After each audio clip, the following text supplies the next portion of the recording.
ঠাকুরমা স্বামীজির আতুল চরণে শতকোটি প্রণাম জানিয়ে আজকে পড়ব স্বামী হরি প্রেমানন্দের স্মৃতিকথা। শ্রী শ্রী মায়ের পদপ্রান্তে, প্রথম খণ্ড। মায়ের শরীর তখন জীর্ণ শীর্ণ হয়ে গেছে। পায়ে হাত বুলোতে বুলোতে হঠাৎ মনে প্রশ্ন জাগল, মা কি সত্যিই জগৎজননী? জগৎজননীর এমনই শিরা বের করা পা? প্রশ্নটা মনে উদয় হলেও মুখে কিছুই বলছি না। পায়ে হাত বুলিয়ে যাচ্ছি। ধীরে ধীরে অনুভব করতে লাগলাম, এ তো একজন বৃদ্ধার শীর্ণ পা নয়, এক যুবতী নারীর সুপুষ্ট পা।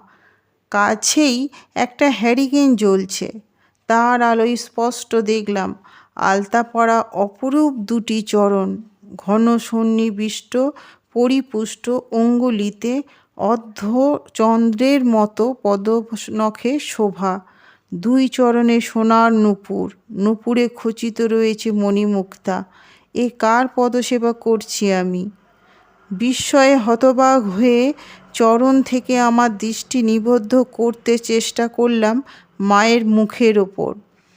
তাকিয়ে দেখি স্বর্ণকান্তি, ত্রিনয়না, চতুর্ভুজা, নানা অলঙ্কার শোভিতা জগদ্ধাত্রী মূর্তি।